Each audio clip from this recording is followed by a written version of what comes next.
Salut à tous les amis, c'est Nesma et aujourd'hui on se retrouve pas pour une vidéo gaming mais pour quelque chose d'assez différent de d'habitude. Enfin si on peut appeler une vidéo une habitude. Donc aujourd'hui on va faire du graphisme en gros. Voilà. Donc dans cette vidéo, comme vous avez vu dans le titre, je vais vous montrer comment faire du fluid art.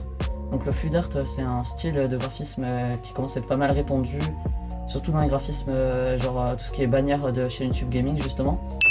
Et c'est vraiment assez stylé. Du coup on va faire ça ensemble. Comme je suis pauvre, on va faire ça dans GIMP et pas Photoshop parce que voilà.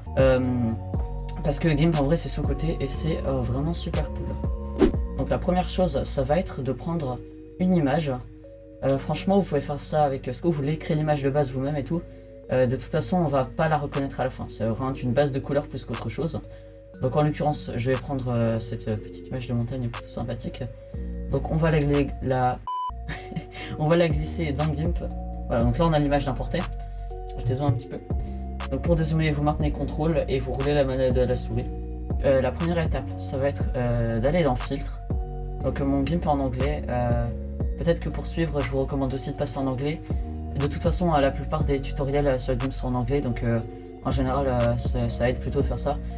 Donc vous allez dans Filtre, Blur, donc flou, et vous prenez Gaussian Blur ou flou gaussien j'imagine. Hop, et voilà, ça va vous ouvrir cette fenêtre. Donc vous allez augmenter un petit peu, on va faire ça à vue de nez comme on dit pas. Voilà, un petit flou pas trop abusif non plus. Hop, on appuie sur OK. Donc maintenant, voilà, c'est un petit peu flouté. La seconde étape va être de retourner dans Filtre, Distorsion ou Distort. Et on va faire Warland Pinch et je n'ai absolument aucune idée du nom de l'option en français. Donc c'est la 1, 2, 3, 4, la 5e du bas, voilà, si jamais vous êtes en même version que moi, donc hop, vous mettez ça. Donc j'ai déjà un petit preset. Faut savoir que dans GIMP, un truc qui est cool, c'est que quand vous mettez un effet et que vous le réutilisez plus tard, et ben vous avez une liste de presets où en gros c'est les derniers trucs que vous avez utilisés. Donc nous ce qu'on va vouloir, ça va être un effet qui fasse comme ceci. Donc moi j'ai déjà le preset puisque je l'ai déjà utilisé auparavant, donc si vous voulez vous pouvez copier les valeurs, je suis à 600, 0,44 et 2 pour ces trois options là. Et ensuite on appuie sur OK. Donc là ça nous fait une sorte de spirale de couleurs et c'est pour ça que déjà on ne reconnaît plus du tout l'image.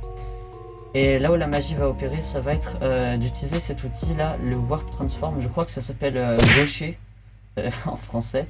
Ouais, vive la version française. Si jamais vous l'avez pas dans votre barre d'outils, vous pouvez aller dans outils ou tools, transform tools ou outils de transformation et c'est le là, c'est le dernier en bas. Hop. Donc là, tout va dépendre aussi de la taille de l'image de base. Donc essayez d'avoir un rond qui fasse ouais, à peu près ce ratio là par rapport à l'image. Pour ma part, je suis à 500 de taille. Et après pour les autres paramètres, c'est à vous de voir ce que vous préférez. Il n'y a pas vraiment de règle. Pour ma part, je suis à 40 et 12 à peu près. Et en fait, ce que vous allez faire, c'est un petit peu peindre, comme si vous passiez le doigt dans la peinture complètement. Et ça va déformer en fait l'image. Donc hop, regardez, on fait comme ça, en maintenant la souris. Hop. Faut faire bien attention parce que quand on manipule l'image avec cet outil, ça a tendance à faire que les bords du coup ils reviennent et ça fasse noir en dessous. Donc si j'ajoute la caméra alpha, vous pouvez voir qu'en fait là c'est transparent en dessous et on veut pas ça. On veut que vraiment l'image prenne tout le cadre. Donc faut bien faire attention à ramener à chaque fois les bords. Donc hop, on fait bien ça, tac, on mélange bien. Vraiment il n'y a pas tellement de règles à ce niveau là, on fait un peu n'importe quoi et en général ça rend plutôt stylé. Pour que ça ait des meilleurs résultats, en général j'aime bien les faire beaucoup. Après si vous voulez des formes plus simples qui partent pas trop en couille, vous pouvez aussi très bien faire ça juste un tout petit peu. Voilà, hop. Et vraiment faut faire gaffe à bien remettre les bords assez vite parce que sinon quand vous allez mélanger, il va y avoir de la transparence qui va se mélanger au reste. Et on veut pas tellement ça. Hop. On ramène bien les bords à chaque fois. Voilà, c'est un certain style. Et après, pour finir l'action, vous prenez un autre outil, par exemple l'outil de sélection. Et là, ça va faire... si c'est une grande image, ça va prendre 3 ans et votre PC va brûler, mais bon, ça c'est un détail. Si votre GIMP commence à freeze, attendez juste un peu, en général, c'est nickel après. Donc voilà, maintenant on a ça. Maintenant on va peut-être vouloir ajouter un petit peu de peps à l'image. Donc pour ça, on va aller dans couleur, levels, donc niveau. Hop. Et voilà, ici on a la première, un dégradé en fait qui va du noir au blanc. Là, il y a des petites flèches, donc vous allez prendre ici au niveau du blanc. En fait, quand vous allez la ramener vers le milieu, ça va ajouter de la puissance aux couleurs lumineuses. Donc là, vous voyez, si j'y vais vraiment à fond, vraiment, ça rajoute du blanc. Et d'ailleurs, ça, c'est un certain swag. Franchement, vous pouvez toujours tester des trucs comme ça. Mais ce qu'on va faire, nous, c'est y aller modérément pour l'instant. On va juste, voilà, un petit peu. Et on va faire pareil avec les sons. Du coup, j'ai très envie de tester. Il y a moyen de faire des trucs un peu en mode saturé comme ça, sympa. Mais voilà, on va juste faire ça comme ça. Faut pas trop abuser non plus, hein, bien sûr. Ok. Et on va retourner dans couleur. Curves, donc courbes, j'imagine si vous attendez en français du coup. Et là, vous allez prendre un point ici. Si vous faites de la prod et que vous êtes familier avec le Fruity Wave Shaper, parce qu'il y a très peu de chances qu'il arrive, mais c'est pas grave. Et ben en fait, vous allez mettre un point et en fait, vous allez le baisser et le déplacer un peu comme vous voulez et ça va changer un peu le contraste, la saturation, tout ça. On peut aussi, là c'est marqué value, modifier des canaux de couleurs spécifiques. Par exemple, si j'ai envie qu'il y ait plus de rouge dans l'image, je vais aller dans rouge. Je vais prendre le point qui se retrouve à gauche et je vais le monter un petit peu. Et ça va augmenter le rouge. Pour ma part, je vais peut-être augmenter le bleu plutôt. Vous n'êtes pas obligé, c'est optionnel, hein, bien sûr, cette partie. D'ailleurs, pour tout ce que je fais, à vous de trifouiller, de faire vos propres trucs. Hein. Le but, c'est pas qu'on ait tous le même résultat. Hop, on fait OK. Et maintenant, pour finir, j'aime bien ajouter une petite touche. C'est d'aller dans Filtre, Lumière et Ombre, ou Light and Shadow, et d'aller dans Bloom. Je sais pas en français, mais ce sera la première option de toute manière, normalement.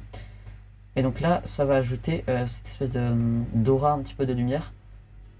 Donc moi, je vais baisser un peu le radius, c'est-à-dire la taille en fait à laquelle ça va se répandre autour des couleurs. Voilà. On peut également baisser l'opacité un petit peu, histoire d'ajouter un petit effet plutôt sympathique, comme ça. Hop. Et la dernière touche, ça va être d'aller dans Filtre, Ombre et Lumière, du coup, ou Light and Shadow, et de faire Vignette. C'est plutôt sympathique.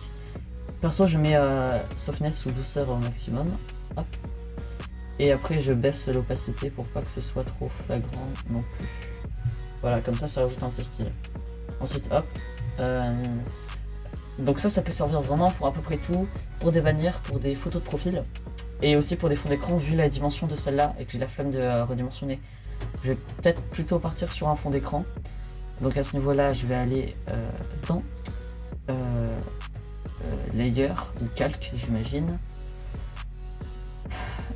Non, dans Image d'ailleurs, n'importe quoi. Et on va faire Canvas Size, ou taille du. Voilà, donc 1920 par 1080. Du coup, personnellement, c'est la taille de la plupart des écrans de laptop. Et bah, je vais la centrer, hein, parce que flemme un peu. Là, on fait Resize ou redimensionner. Hop. Maintenant, on va faire CTRL A afin de sélectionner toute la zone visible. On va aller dans Layer ou Calque. Et on va faire Crop to Selection, ou j'imagine renier à la sélection. J'espère sincèrement qu'ils ont fait une meilleure traduction que moi, parce que sinon c'est pas ouf. Hop. Et voilà. Donc là on a notre image qui fait la taille d'un bureau standard de laptop. Dans le doute, vous pouvez aller vérifier les références de votre ordinateur si vous voulez vraiment que ça fasse pile la bonne taille. Et maintenant on va aller dans File, Fichier. Et ensuite Export As, ou exporter sous. Hop. Et moi je vais mettre ça dans mon dossier. Ah bah tiens, j'ai un dossier My Wallpapers, pourquoi pas. Hop. Je laisse standard, hein, c'est pas très important. Voilà. Ok, on se retrouve maintenant sur mon bureau et je vais du coup appliquer le fond d'écran. Bon, ça c'est pas bien compliqué. Clic droit personnalisé. Parcourir. Ça nous ouvre l'exploiteur de fichiers. On retrouve le dossier My Wallpapers ici. Et on sélectionne le wallpaper. Hop. Et là, on a un fond d'écran qui est plutôt stylé. En plus, comme l'image était plutôt HD, ça rend assez bien. En vrai, pour le coup, j'aurais peut-être pas dû mettre la vignette au final. Parce que c'est bien pour une photo de profil, mais peut-être que pour le fond d'écran, on aurait préféré ne pas avoir l'effet de vignette, genre d'ombre sur les bords là. Mais ça aurait quand même stylé. Peut-être que je ferai un tuto pour barre de tâches transparente, puisque il y a un peu ça depuis tout à l'heure, et si jamais ça vous intéresse, n'hésitez pas à me le dire. Enfin, je verrai si je fais ça, du coup, ça peut être sympa. Si vous êtes des maniaques de customisation du bureau comme moi, ça fait toujours plaisir. Sur ce, je vais vous laisser. Si ça vous a plu, n'hésitez pas à mettre un petit like et donner des suggestions dans les commentaires. Ça fait toujours plaisir parce que je sais pas toujours quoi faire comme vidéo. Où j'en suis, je suis un peu réduit à faire des tutos Gimp là. C'est un peu ce qu'on a eu quand même. Et puis, la bise et on se retrouve très bientôt pour de prochaines vidéos. Salut!